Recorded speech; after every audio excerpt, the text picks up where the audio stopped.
Nisal, can you lead the prayer? Everyone, please stand.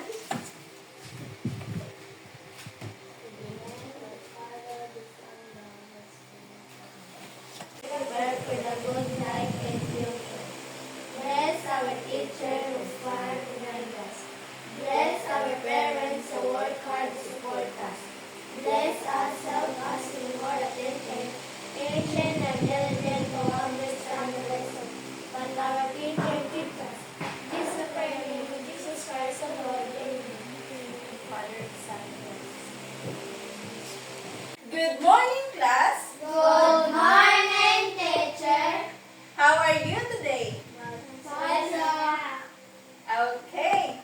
And now, kindly pick up some pieces of papers under your chair and arrange your chair properly. Are you done, class? Yes. You may now take your seat. Is there any absent today? No. Okay, very good. And now, did I give you any assignment?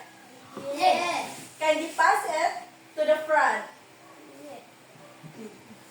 Okay, excited to learn a new lesson? Yes. I know you are all excited to equip yourselves with fresh topic in English. This time, let us have some reminders as we start our lesson. Everyone, please read. Listen carefully. Raise your hand if you have something to say. Show respect and kindness to your classmate. Do your best. Is everything clear, class? Yes. Okay. Before we move on to the next lesson, what have we discussed yesterday? Yes, Mirifi? Compare and contrast teacher. Okay, very good. What does it mean when we say compare and contrast? Yes, Nisel? Compare identifying the similarities. Contrast identifying only the different features. Very good, everyone. It's very nice to know that you are now ready to our next lesson. Class, do you love playing games? Yes, teacher! Today, we are going to play a game. Class, today we are going to be a word hackers. Did you know you can change the entire vibe of a word just by adding a few letters to the front or the back? We use emojis to show our feelings. Today, we're going to use affixes to do the same thing.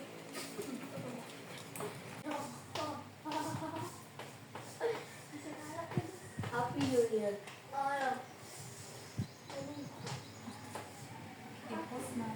This is our root word. It's a base, but what if I want to flip the vibe?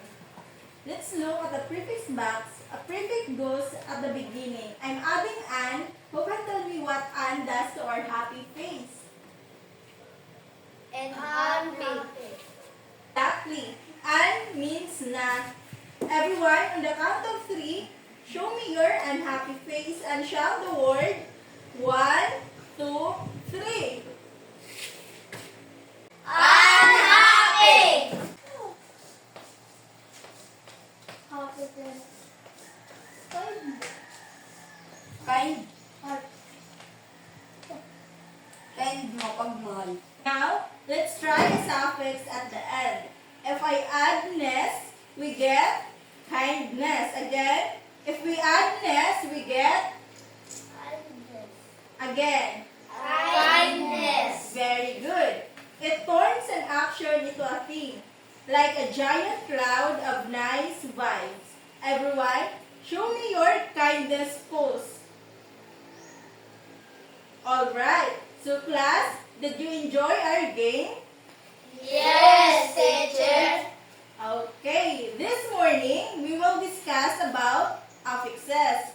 Words are formed by combining of letters, simple by adding additional letters or syllables before or after a word. And the meaning will be changed. It is called affixes. Say it again. Affixes. Again. Affixes. Very good. Before we proceed to our new discussion,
wrong. Affixes are classified into two. Everyone, please read. Prefix, suffix. Prefix and suffix. One, please read the meaning of prefix. R which is placed before a base. Word a new word with a new meaning is foreign. Here are some of examples. So the prefixes may so may nakita mga prefixes. Ang prefixes, di ba, ginbukot ang iya ha, unahan. So ang prefixes mes, pre, m or n, des or an, re and under. So miss, ang iya meaning, di ba, wrong. So ang examples niya, misunderstanding. Ang pre naman, before. Ang example niya, reddas. An aim or an aim yan, an in, ang meaning niya, not. So, ang example niya, imperfect or incorrect. An this naman, ang meaning niya, not. Pareho liwat iyahan, im ngan n. Ang meaning niya, our example niya, dislike or dislike and unreal. Unreal naman, ang meaning niya, again. So, ang example niya, replay. And under, ang meaning niya, lower or less. And ang example niya, under, graduate. Try this out. We're going to find out the new word that is formed. Number one, who wants to answer the number one? Yes, JC? Unhappy. Very good. Number two, yes, Nisel? Imperfect. Very good. The third one, yes? Explicit. Very good. How about number four? Who wants to answer yes? Nonsense. Very good. The last one? Yes. Rewrite. Wow. Let's give ourselves a round of applause. Now, before we proceed to our new discussion, let's first read the definition of suffixes. Everyone, please read. Are an affix which is placed after a base word. Which suffix is added to a base word, a new word with new meaning is formed. Here are the examples of suffixes. So the teach, if we add, pag indugan taan teach and air, magiging Teacher. Very good. So ang meaning ng teacher, What to teach? very good. So ang beauty, pag indugan tayo fall, Beautiful. ano man ang iya meaning? Good. Okay. So ang power, pag inbot nga tayo fall, Powerful. ano ang iya meaning? Having great power. How about ang measure? Pag inbot nga tayo Measurable. measurable. Okay. So ano yung meaning niya? Kapabulbol. Very good. So how about ang fresh? Pag inbot nga tayo nest, Richness. okay. So ano yung meaning niya? State or quality.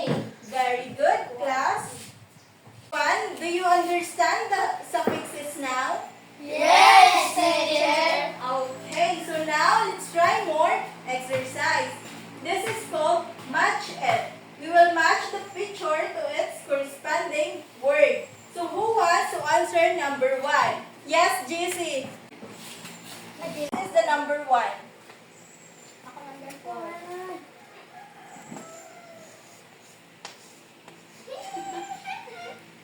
Book me number one. Number one.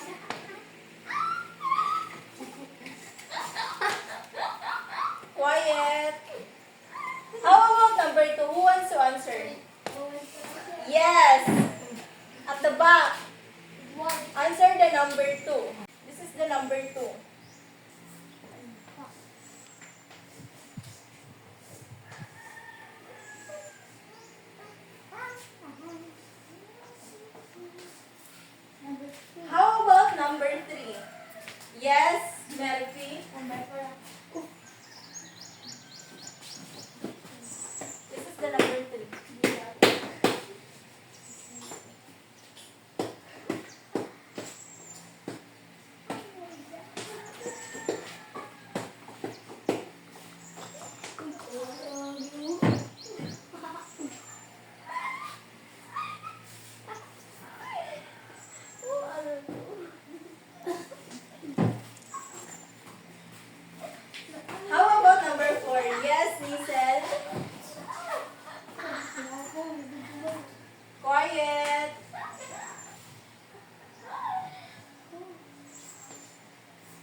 Very good, class.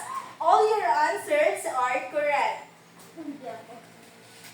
Okay, let's try this another activity. So the direction is match the words at column A with its corresponding suffix at column B. So who wants to answer? Yes, Lizette? Happiness. Very good. How about number 2? Yes, GC? Wonderful. Very good. Number 3? Yes. What? Cinder. Very good. How about number 4? Yes? Silence. How about number 5? Visitors. Very good, everyone. Visitors. Let's give ourselves a round of applause. Now, I will divide the class into 2 groups. Each group will write words with the affix as many as we can and identify if it is prefix or suffix. Choose only one representative each group to read or present words that you listed. Understand? I will group you into 2. This one will be the group 1 and this side will be the group 2. So understand? Yes, teacher. Again, do you understand? Yes, teacher. So why is it important to know the affixes and their correct uses? Yes, GC? Kay ginagamit ini nato nga kada adlaw nga pakikipag-communicate. Very good. So can you give me example of words with affixes that you use to speak to someone? Yes? Merifi? Nagaya ka na mo kay mama nga, Mama, you are lovely to my mother every day. Very good, everyone. Again, class, what is affixes? One word?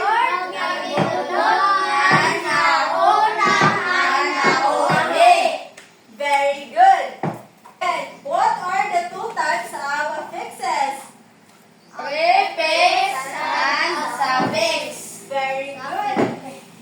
Now, let's have a quiz. So, everyone please read the direction. Add an affix to each word to form a new word. Choose from affixes inside the box. Are you done, class? Yes. Again, are you done? Yes, teacher. So now, let's proceed to our assignment. So our assignment, search the internet and on your notebook, write the lyrics of any song and circle the words that uses a affixes. Are you done copying? Yes, teacher. Okay, so goodbye everyone. Goodbye.